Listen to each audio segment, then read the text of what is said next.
Hello and welcome back to Old Truthford, the home of honestly biased sports content. How are we doing, folks?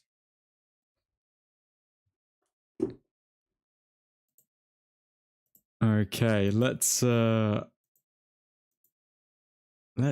hit this thing off. First of all, we are going to be going through a number of stories. There is reportedly a new Belabor bid incoming from Manchester United to Brighton Hove Albion, but first and foremost, we need to speak about Gary Neville and his comments on Sesko. Just bear with me, folks, and I will pull up the direct quote here. Okay, so you can see what I am looking at. Let's have a look.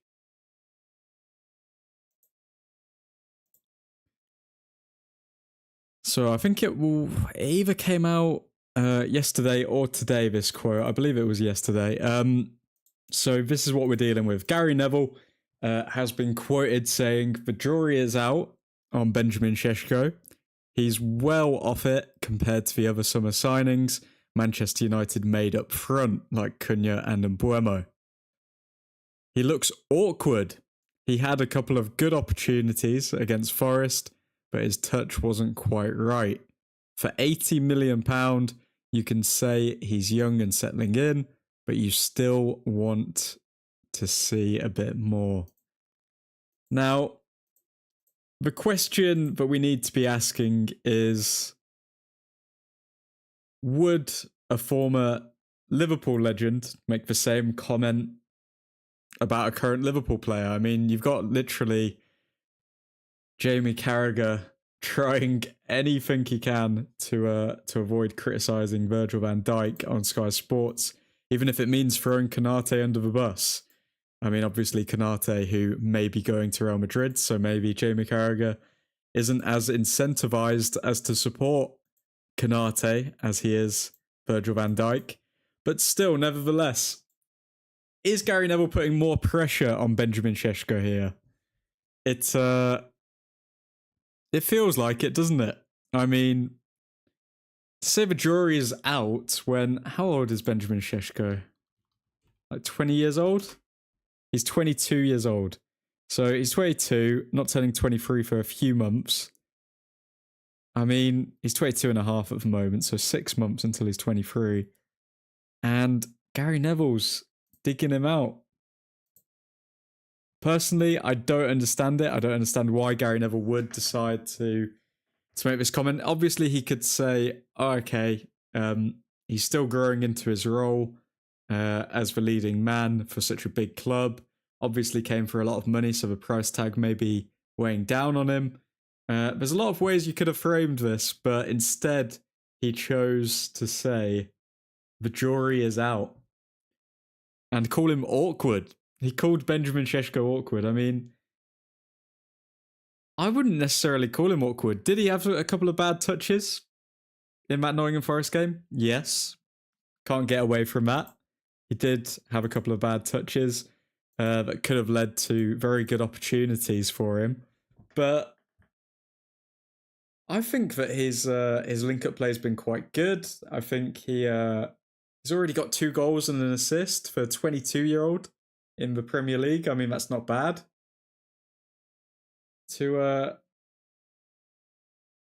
Yeah, I mean, it's funny realistically hearing Gary Neville go on about this price tag of £80 million and wanting to see more, but then surely he would say the exact same thing about Harry Maguire. I mean, Harry Maguire cost £80 million. Why is he not saying the exact same stuff about him? I mean, Harry Maguire's not even starting games. He's on the bench for most of our games, so I struggle to understand the angle that Gary Neville's coming from here. It does feel like he's trying to grab headlines, and I think he's succeeded in doing that, Gary Neville, because I don't understand how you can call out Sesko for costing £80 million and wanting to see more, but then at the same time not say the same thing about Harry Maguire, who is a seasoned player, by the way. When he joined Manchester United, Harry Maguire, he was in his prime, wasn't he? I think he was like 26, coming from Leicester. Really good season with them. And yet, Gary Neville was full of sympathy for Harry Maguire, and yet for Sesko, who's 22 years old, new to the league, still got 2 goals and an assist, doesn't really give him the same courtesy, which is a bit of a pagan move, in my opinion, from Gary Neville. Folks, if you are new to the channel, be sure to hit that subscribe button. We are going to be going over all the latest Manchester United news tonight, and we will be going over the latest United news every day where we don't have a video coming out. So yeah, please hit that subscribe button if you are new to the channel. There was also another story on Sesko. We'll just finish up this Sesko story and then we'll move over to the rest of United news, but here it is. Sources at United have stressed how much more compatible Benjamin Sesko is than Rasmus Højlund, whether they were sitting in the dugout or the director's box.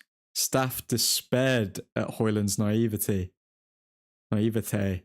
So, yeah, I mean, it goes to show that, obviously, again, Samuel Luckhurst, so, I mean, a bit of a negative source. Still has decent links, but a bit of a negative source.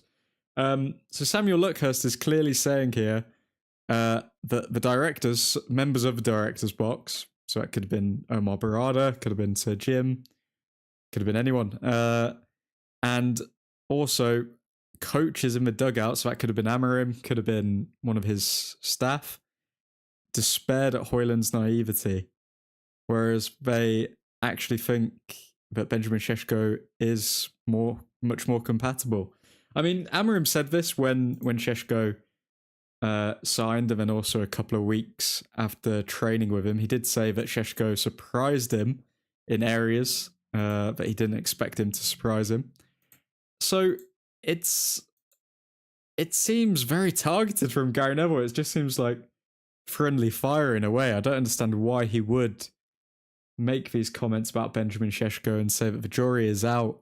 He's well off it compared to the other summer signings. I mean, that bit is just self-explanatory because, well, even Cunha, Benjamin Sesko has more goal involvements than Matheus Cunha. Obviously, Matheus Cunha has been doing a lot off the ball as well, but I think Gary Neville has pounced at like the one bad game that Sesko's had, really. And it's a shame to see that because he is a Manchester United legend. Obviously Premier League Hall of Famer now as well. I just don't understand the thought behind this or why he would think that this is a good idea. So, yeah, it's a shame to see this from Gary Neville. But let's go over the latest and greatest news that has come out today. So, IndyCaler, again, not the most reliable of sources, but I don't know. I mean, he hinted at the Ten Hag to Wolves move, I believe, and that may be coming true. More on that in just a second. Ten Hag to Wolves, but this is what IndyCaler had to say on Belabor. We have it on good authority that Man United and Brighton are once again negotiating for the transfer of Carlos Baleba. Manchester United owners are willing to spend £90 million on the player. Green light given to submit official bid. Okay, if this is true, then this is huge because all I'm thinking is, do we have £90 million to spend in January? Because I don't know if you missed it yesterday, guys, but there was a story that came out saying that we are going to look to strengthen in January, but Amorim has made it very, very, very clear to the board he wants only players who are going to be a part of a long-term future for Manchester United. He does not want any players that are going to be on loan and then they're going to be out the door. He wants players who are going to stick around. So, yeah, interesting one. Obviously, Mainu saying about going on loan still. Xerxes going on loan. Potentially, do we sell Xerxes to fund the Carlos Baleba deal? Or do we sell Onana maybe permanently to fund the deal? Or do we not have to sell anyone and we've just got £90 million lying around? That would be nice. But yeah, we're gonna have to wait and see on that to see if we can actually materialize this Carlos Baleba bid into reality. But I think top four would surely be guaranteed if we get Carlos Baleba in by January, because that'd be a big boost to the midfield. Also, it would give Carlos Baleba some time to bed in next to Bruno Fernandes, which would be good. But again, it comes down to the finances. Will we have enough money here to finance this? Let me just go over the other news stories quickly, guys. So Casemiro and Matheus Cunha have been called up to the Brazil squad for the upcoming international break. Kobe Mainu continues to post training videos. It's the only thing that he really gets to post about nowadays, if we're being honest, because he's not getting a lot of game time from Ruben Amorim, that's for sure. I am going to release a video on Kobe Mainu tomorrow.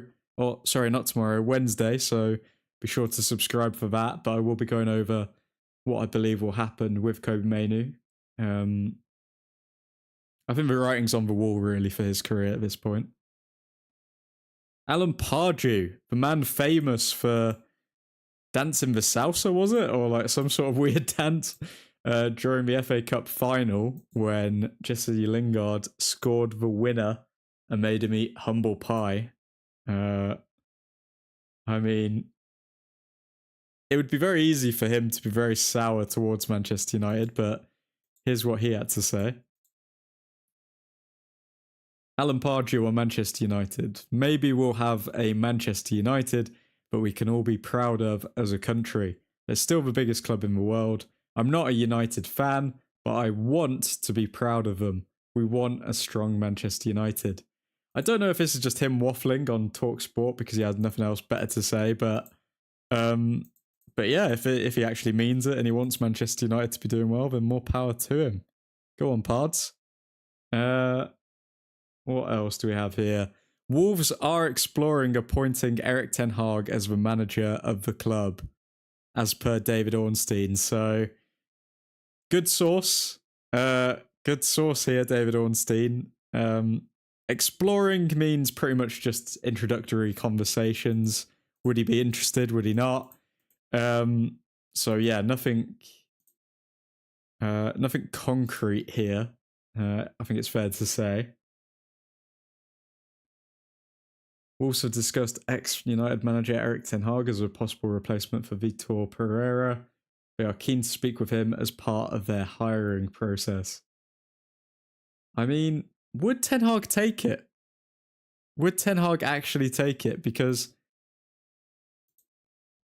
Wolves are pretty much screwed. Like, they've not won a game in the league so far. They're on 2 points.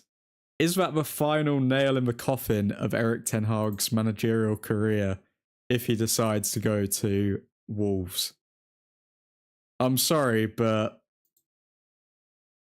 Ten Hag-y. Do I see Ten Hag-y going to Wolves, going to manage Wolves? I don't know if I do. I don't know if I do, if I'm being honest with you. I feel like that's too big of a risk for him, but then surely he must think big risk, big reward.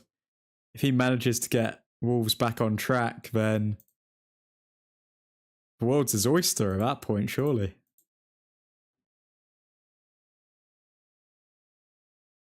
But yeah, I don't know. I don't see Ten Hag going there, if I'm being honest. I'll share it with you guys. I don't see Ten Hag going there. I mean, I think it's too big of a risk. What else do we have for you? United under-21s manager Travis Binyon on Sekou Kone. After the international break, we think he will be ready to play, which will be good. Good news for Sekou Kone, obviously, given the fact that he suffered that head injury. I believe it was against like Tamworth for the under-21s. So yeah, good news for Sesko Kone. That'll be back ready to play. I think he has used this off time to obviously recover, but then also practice his English because I believe a story came out that he wanted to work on his communication. So good to see him back, Mr. Sesko Kone. And we look ahead to Tottenham. United's last 10 results versus Tottenham. Loss, loss, loss, loss, draw, loss, draw. Win, win, win. Okay, so we have not beaten Tottenham for 7 games. Well. Okay. Thomas Frank as well is going to look to... Thomas Frank has always had a thing against Manchester United. I don't know if you guys have noticed it. But not Ten Hag. Thomas Frank has always had a thing against Manchester United. Whenever we've faced him, especially when he was Brentford coach, he would always mention how, it's just plucky Brentford against against big Manchester United when we'd end up getting a last minute winner against them or anything like that. So yeah, for some reason I feel like Thomas Frank really doesn't like Manchester United. But yeah, they didn't impress against Chelsea, and we kind of played Chelsea off the park. So it's going to be an interesting one. One thing which I do want to look at is, I believe it's away from home, isn't it?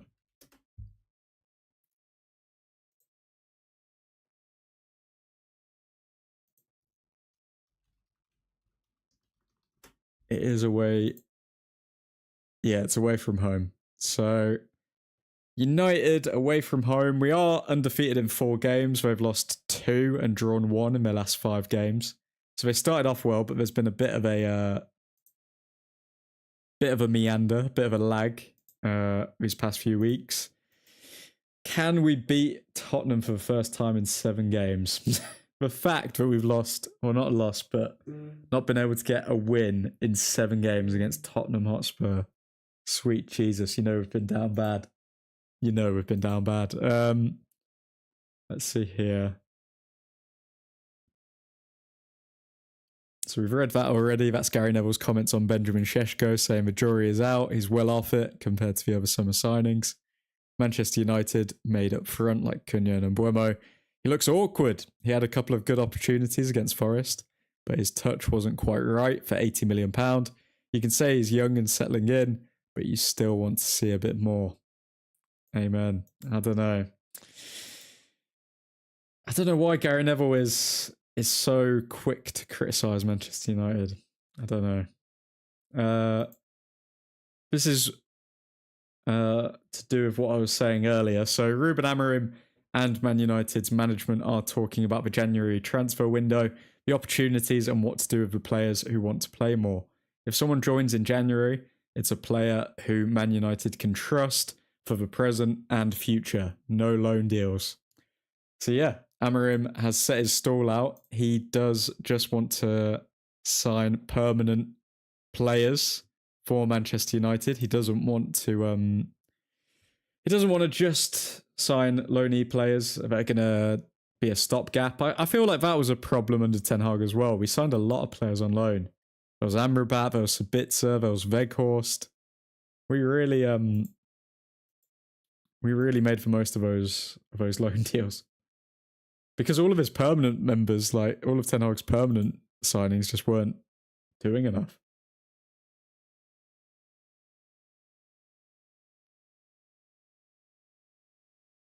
Private conversations have started between Ruben Amorim and the Manchester United board for the January transfer window, including opportunities and what to do with the players who want more game time. And obviously that will be Kobbie Mainoo. Again, it's hard to say what will happen to Kobbie Mainoo. I am going to be making a video, and that will be out Wednesday morning. But yeah, Kobbie Mainoo, the situation is sad, but I think the situation's inevitable if we're being honest. Luke Shaw saying we need to keep pushing for more. Thank you for your unreal support yesterday. Talking about the Nottingham Forest game. And JJ Gabriels is continuing to sorry, JJ Gabriel is continuing to shine. I mean, let's look at a replay of this. So he gets the ball, turns one, turns two, turns three, and then gets the shot off and hits the post. JJ Gabriel is scary, man. Hopefully he stays at United. Hopefully he stays at United and we actually get to see him develop, because it's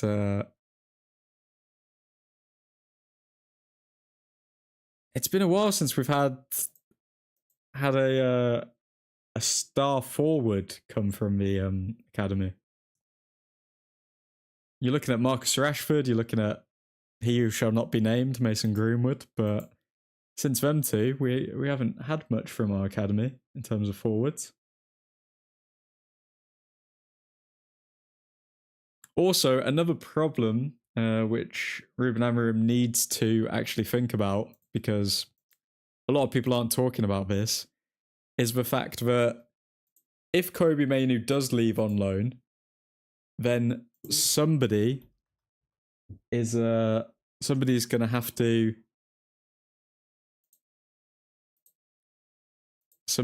get promoted from the academy, because if you look at our squad now,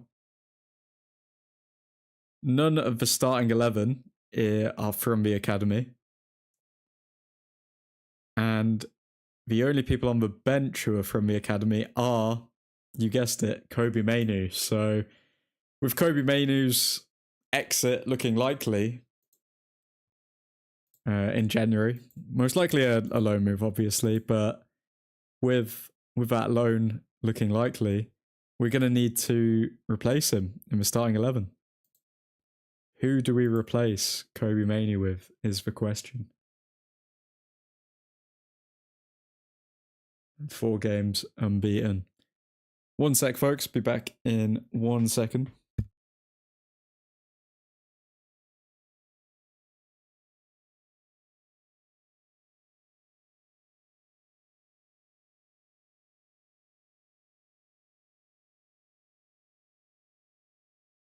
Okay, we're back. But yeah, 4 games unbeaten. We are in better form than Tottenham.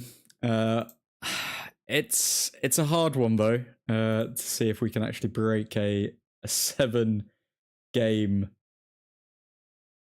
streak without a win.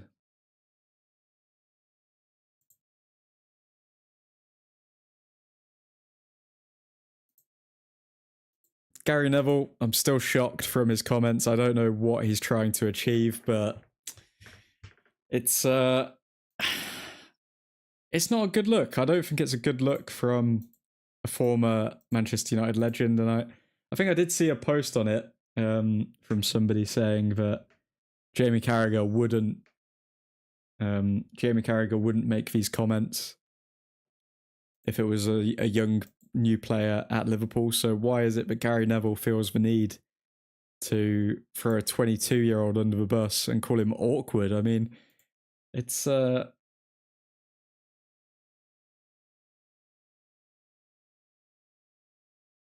bit counterproductive, I feel. It's a bit counterproductive, and yeah, only Gary Neville will know why he's made these comments. If it is purely because he just wanted to say something catchy on an American sports network, NBC Sports. But it's not what you want. It's not what you want.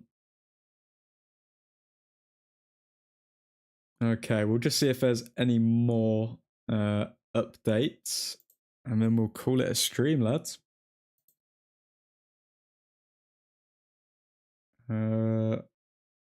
United were really bloody good against Arsenal. Their defensive record since makes it stand out even more. Can't believe we lost that game.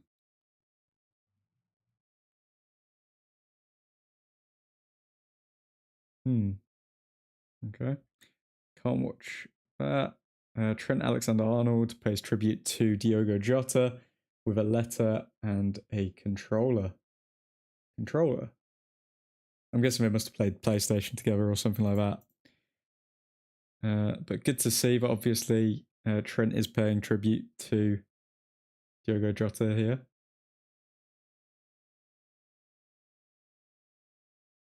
What's this? Kevin De Bruyne. I'll be sidelined for a while. The good news is my surgery went perfect. My way back has already started. I'm very interested to see. I mean, again, it's going to sound like I'm a hater, but I'm very interested to see how Rasmus Højlund gets on at Napoli now that he doesn't have the likes of Kevin De Bruyne behind him. Because I feel like all of the posts about Rasmus Højlund have suddenly got a bit quiet now that he doesn't have De Bruyne. Just playing through balls the entire time. Because we know Rasmus Højlund had pace. We know Rasmus Højlund had pace, but it was more a case of in the Premier League he just wasn't quick enough, or he just wasn't strong enough, or he couldn't get away with as much as he did in other leagues. Whereas now, I mean, you look at Kevin De Bruyne being injured, and suddenly Rasmus Højlund against Lecce, 5.3 out of 10. Did he get subbed off within 28 minutes? No, he didn't. He played the final 29 minutes. And then a 6 out of 10 against Como. It's not really that impressive, is it, anymore? From Rasmus Højlund when he doesn't have a generational midfielder behind him. Well, hello there, admin. Well, hello, Suhan. How are you doing, my friend? Hope you're doing well on this Monday evening. Suhan, what do you make of the Gary Neville comments? Brian Mbeumo, 2.52, has the highest expected assists XA in the Premier League this season, but has only registered 1 assist. Now that is insane. Goes to show how wasteful we've been, the fact that Brian Mbeumo has the highest expected assists, and yet he's only registered 1. When you look at Doku's registered 3, Jack Grealish has 4. I'm good. What about you? All good, man. All good. Just looking at the latest and greatest Manchester United updates. You know how it be. Yeah, not a fan of Gaza talking shiz yet again. I personally just don't understand why he said it. Like, at least if I could see if there was an angle for it, then it would kind of make a bit more sense. But I just don't understand why he would say these things about a 22-year-old striker who's new to the league. And for those who are just joining, let's get his exact quotes up.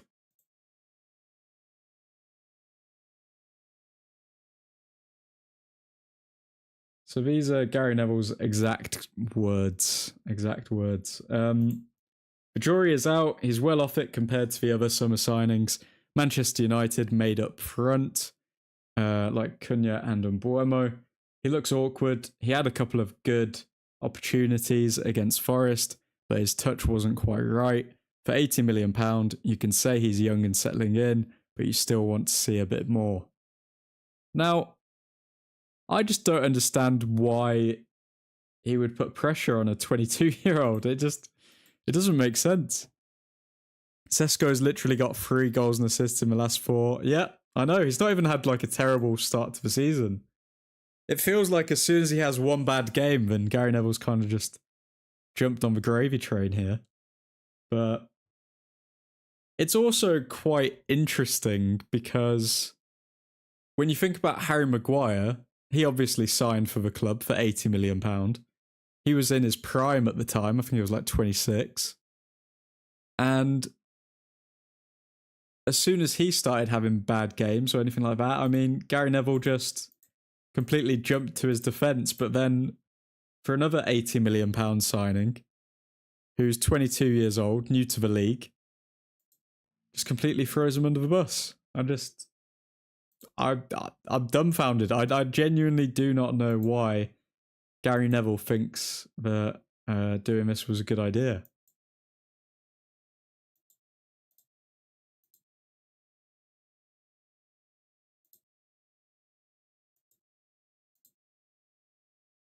But yeah, let's see if there's any more news. Otherwise, we'll leave it there, folks. Okay, can't show the Everton Sunderland game. Have we missed anything else from today? Look who's back to talk about United. Now Jamie Carragher returning. I can't play the clips because it's Sky Sports, but Jamie Carragher comes out of hiding once United drop some points. What a surprise.